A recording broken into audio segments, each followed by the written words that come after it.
Hello, I'm Dr. Adam Klutzer, and this is Verbal Communication in Agriculture, Food, and Natural Resources. This is the class where we teach you how to communicate topics in agriculture. So get excited.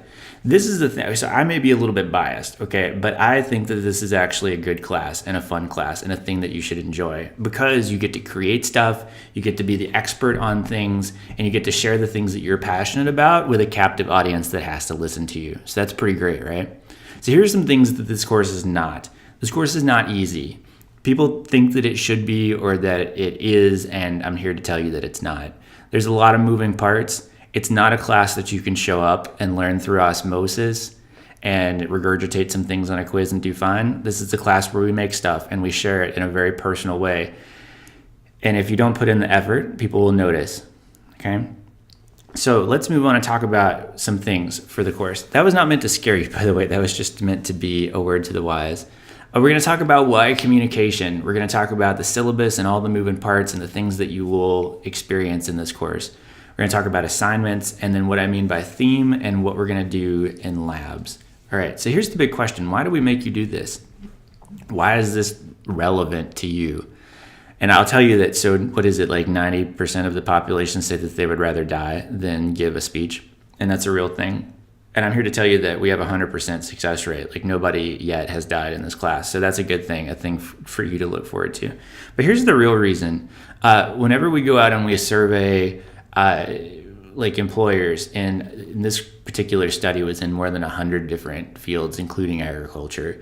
And we say, what do you want out of four-year college graduates? Like, what is the thing that is lacking? What is very important? You see over here, under four-year college graduates, 95% say that oral communications is the thing that they need you to be able to do. Because, and it's not to minimize your subject matter, because obviously it's important that if you're in crop science, you know all about crops. And if you're in animal sciences, you know all about animal sciences. But the thing is that if you can't communicate what you know, it's really going to hold you back in life. And so we want to give you the skills and the processes to get better at this as you go and be an effective communicator so that you can A, get the job, and then B, be successful in the job. All right. So let's talk about all these moving parts I've been telling you about. So here are the things that you're going to be giving presentations on. This is where everybody wants to start. Tell me what I got to do, right? So you do 3 major presentations in this course. And we do them in this sequence. The first one is a training demo. Basically, you're teaching somebody how to do a thing. Imagine that you work at a company and you're in charge of training and they say, hey, we need you to train these people on saw safety or how to AI a cow or something that we can do with our hands and come away being, I learned a new skill today and I'm certified to do it. So that's what you'll do in the training demo. In the informational talk, it's much more like a workshop that you would go to at a conference. It's just you presenting some information on a topic of interest and doing it in an organized way. On the opposite end of that spectrum, informational to persuasive, is your persuasive presentation. So in this one, you also present information, but the purpose is not just to inform, it's to persuade the group to take action, to believe as you believe, to feel a certain way about a topic or a decision that they need to make. Alternatively, you could also, for this particular semester, sell us a good or service. For those kids that want to go into ag sales, this is a good skill to have, and so this is your chance to practice it. So minor presentations that you'll do, so smaller, when I say minor, I mean they're shorter and they're worth less points, but there's still a thing that you got to do in front of the group. So you'll be given an impromptu presentation, which is just to say we're going to ask you to speak for 2 to 3 minutes on a topic that you know about. This is the thing that you'll probably get asked to do the most in life. You'll be at a meeting and they'll say, hey, tell us about how this trip went. And there's probably a way to communicate that information in an organized fashion. And so that's what we're going to give you is that structure. We're also going to teach you the proper way to introduce a speaker. If you ever have to introduce a keynote speaker. And this is the thing that since I've learned the right way to do it, I see everybody does it wrong all the time. And so we're going to teach you the right way. You're also going to give a poster presentation in lecture to a big crowd. They'll just kind of meandering by, so don't freak out. And you're going to present some information that you've done some research on. I use the word research loosely here. And then finally, you're going to do an interview. We're actually going to have real life mock interviews at which you come in and interview with one of the TAs, and we'll work with you on that, on how to be successful in those things. So here's the thing that you need to pay attention to. This is the presentation cycle. This happens for every of the major talks. So training, demonstration, informational talk, and prepared talk, all right? There's 3 steps. Here they are. First step, you have to write a plan. Good plans make good speeches, all right? And we have you do the plan and then turn it into us so that we can give you feedback and then you can improve based on that feedback so that nobody has to have a bad experience giving their talk. So you'll follow them on Canvas. There's a different template for each of the speeches that covers the things that we want you to cover and organizes the information in the way that we think it should be organized. So you'll do those, you'll turn them in by the due date on Canvas. Your TA will turn it back. Just as a caveat, like it's a pass-fails thing. So if you pass, you may get 8 out of 10 points or something, and then you got some things to improve.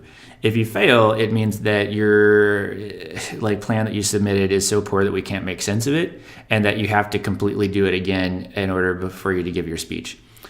I'm here to tell you right now, this is important. If I could have an asterisk sign, if you don't turn in a plan, you don't get to give your speech, and you lose 15% of your grade each time you do it. So just FYI.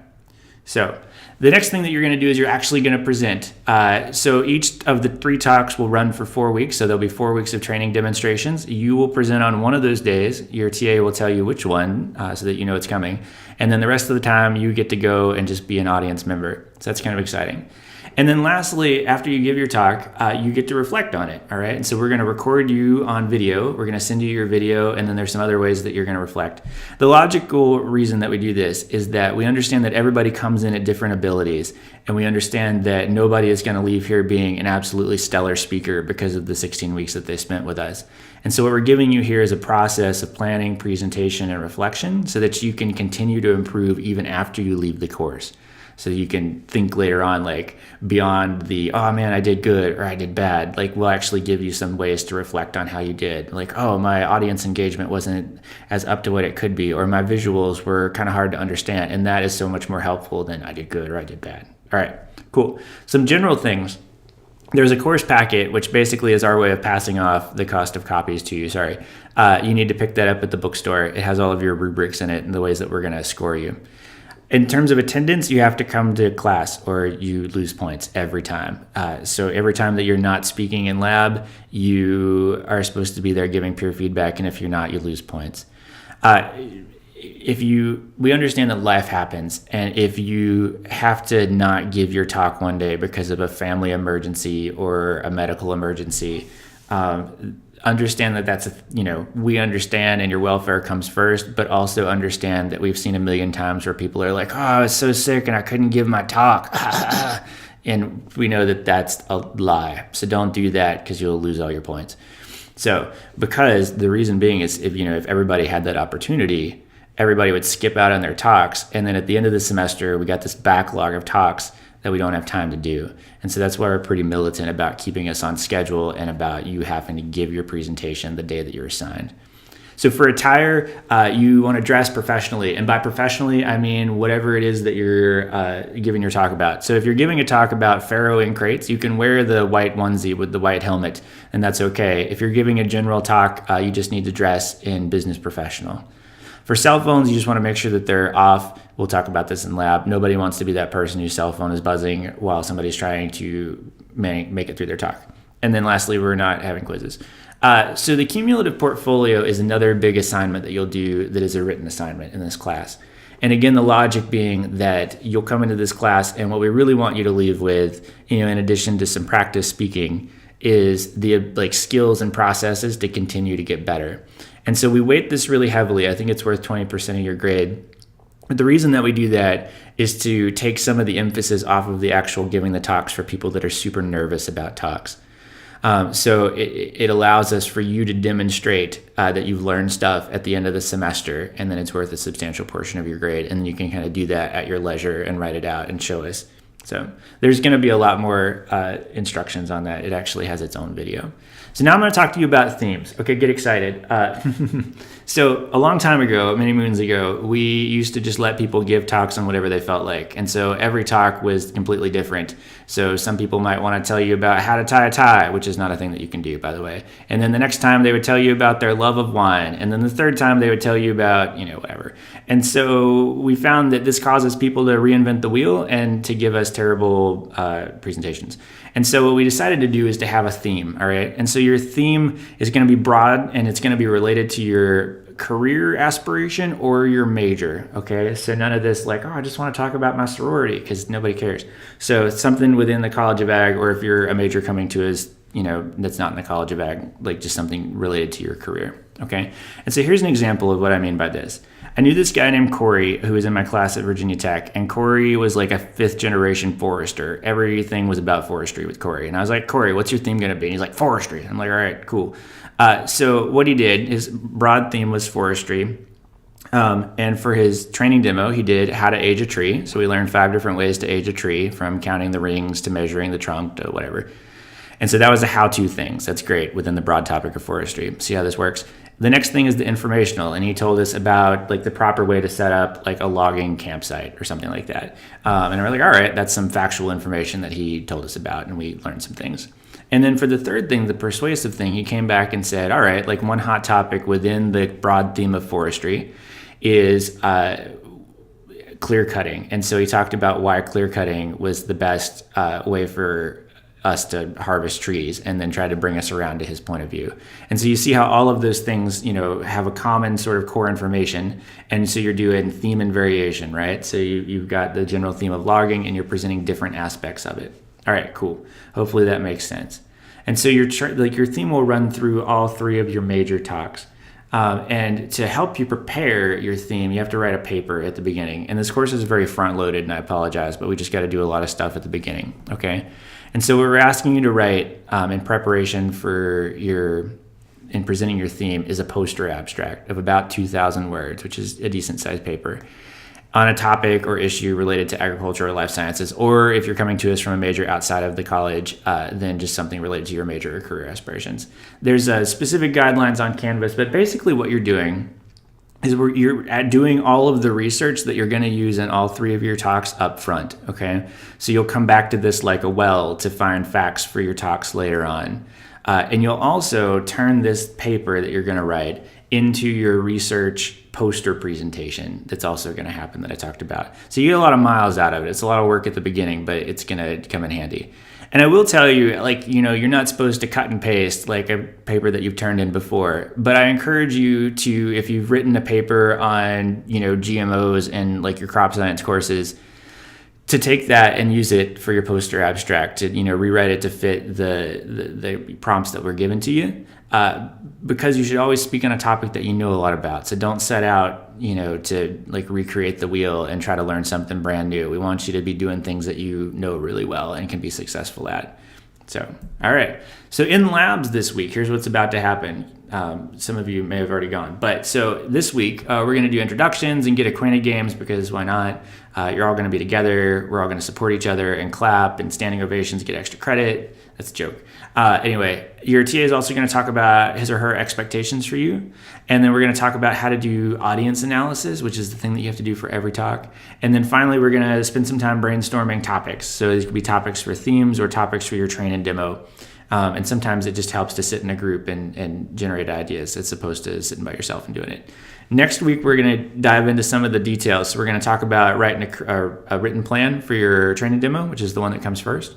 You're going to look at the plan rubric, and then you're also going to learn about how you do peer evaluations in the class. So they're going to talk about how to be a good audience member and give good feedback and stuff like that. Your TA will probably show a video, and then you'll critique that person, and then she'll collect those, and that'll be your participation. All right? Okay. So we talked about why communication. We went over the syllabus. We talked about course structure. We talked about assignments, themes, labs, etc. Our next video that you're going to watch is all about why communication is important to your life and how the things that you're going to do in this course will sync up with the things that you're going to do in your career. And I have had so many kids come back to me and said, man, I got to use my talk that I did in this class, for work. And they thought I was so awesome because I just impressed them because it was so good. One last tidbit, like one last bit of advice before I leave you. I find that there are two kinds of people that come to this class. And the first one are the gung-ho people. And they're like, yeah, I could do a talk tomorrow. And they're usually very charismatic and extroverted and just like ready to get up in front of the room. And then there's the gun-shy people who are terrified of being in front of the group. And I will tell you that the latter are the ones that do better in the course, because so much of this course is not based on your ability to be charismatic and like control a room. It's based on your ability to communicate information in a factual and like best practices sort of way. And so we find that the people that are a little bit afraid, if that's you, actually tend to do better because they want to do it right and they put a lot of effort into their planning. Whereas the people who think I'm really awesome and I'm going to wing this and people are going to love it tend to be really surprised with their poor scores because they don't know that we're looking for specific things. So I encourage you to look at the rubric. I encourage you to do your plans. If you have any questions, talk to your TA, and you can always email me. All right, thanks.